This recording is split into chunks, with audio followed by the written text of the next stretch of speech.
kalau rokok yang biasa, karena memabukkan itu artinya Rasulullah SAW mengatakan kullu muskirin haram. Semua yang memabukkan itu haram. Khamr itu memabukkan. Khamr itu menutupi akal.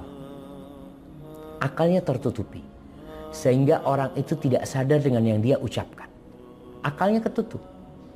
Rokok kayaknya enggak. Tidak sampai ke sana. Kecuali rokok yang dicampur dengan ganja, rokok yang dicampur dengan bahan-bahan tertentu ya. Jadi kalau rokok sendiri sepanjang yang Anda tahu tidak memabukkan. Adapun berkaitan dengan orang yang candu rokok sulit berhenti. Iya, karena ternyata di rokok itu memang ada zat-zat yang menyebabkan orang itu ketagihan. Ketagihan. Wallahu alam, sebagian orang pernah menceritakan kepada Ana bahwasanya ada bumbu-bumbu itu yang membuat orang ketagihan. Bumbu penyedap ya. Sehingga banyak makanan-makanan anak-anak itu mereka terus kepingin.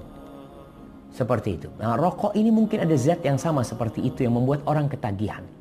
Dan kalau tidak merokok itu jadi bingung dia. Bagaimana cara berhenti dari rokok? Ini pertanyaan yang penting sekali. Karena apalagi para istri. Ada syekh menceritakan seorang istri ini punya suami perokok. Aduh, dan suami ini suka nyium dia. Suka cium istrinya, mamanya baunya. Bau asbak. Suaminya ini. Dia tahu suaminya ini nggak suka sama bau bawang. Akhirnya sang istri suka makan bawang.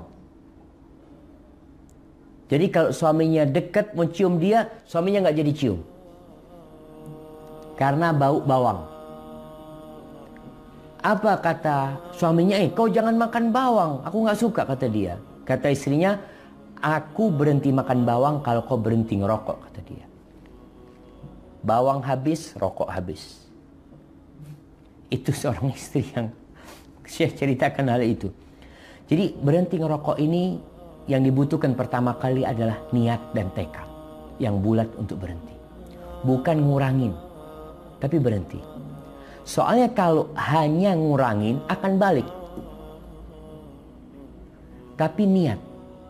Ketika orang niat, maka dia berdoa. Memohon kepada Allah. Ya Allah, aku mau berhenti. Maka dengan dia berdoa, tolong bantu hamba untuk berhenti ya Allah. Bantu hamba untuk berhenti. Kemudian cara ketiga, ya meninggalkan sudah. Dibuang. Menjauhi teman-temannya. Kadangkala terasa pahit, kecut mulutnya, ya makan sesuatu. Terus perlahan-lahan, insya Allah berhenti ngerokok. Tapi kalau dia nggak ada niat, gimana nggak ada niat? Dari awal ngomong, rokok ini nggak apa-apa. Iya memang ada yang mengharamkan, tapi ada yang memakruhkan. Ya udah, dia nggak punya niat. Dia lanjut. Tapi ketika dia punya niat benar, anak akan berhenti ngerokok. Ngerokok ini oke. Sekarang ada yang mengatakan makruh yang haram, tapi anak lihat bahayanya rokok, semua setuju. Dokter pun mengatakan, orang kafir pun mengatakan. Bahkan orang kafir lebih ketat dalam urusan rokok daripada orang-orang di Indonesia yang muslim. Bagaimana mereka membuat perokok itu merasa nggak nyaman merokok. Sedangkan di Indonesia perokok dibikin nyaman. Kita lihat iklan rokok di mana-mana. Bahkan iklan paling besar itu iklannya rokok. Wallahu a'lam. Dan katanya pajak terbesar itu juga termasuk pajak rokok itu. Sedangkan yang dikeluarkan oleh negeri ini untuk membiayain rumah sakit paru-paru korban rokok itu lebih besar mungkin dari sana. Seperti itu kiranya. Wallahu a'lam.